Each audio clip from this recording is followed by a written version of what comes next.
கொடைக்கானல் கோடை விழாவில் கால்நடைத்துறை சார்பாக நடைபெற்ற நாய்கள் கண்காட்சியில் 67 நாய்கள் பங்கேற்றன. இதில் நாய்களின் குணாதிசயங்கள், கட்டளைகளுக்கு கீழ்ப்படிதல், பராமரிப்பு உள்ளிட்டவை அடிப்படைகளில் சிறந்த நாய்கள் தேர்வு செய்யப்பட்டு பரிசுகளும் சான்றிதழ்களும் வழங்கப்பட்டது.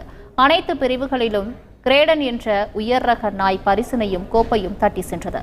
கண்காட்சியை ஏராளமான சுற்றுலா பயணிகளும் உள்ளூர்வாசிகளும் ஆர்வமுடன் கண்டு ரசித்தனர்.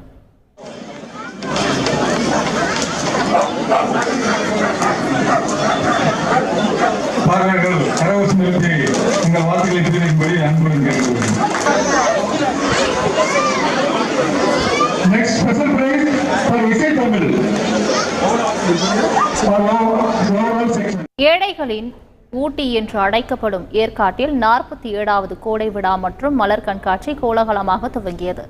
வேளாண்மை உற்பத்தி ஆணையர் மற்றும் உழவர் நலத்துறை முதன்மை செயலாளர் அபூர்வா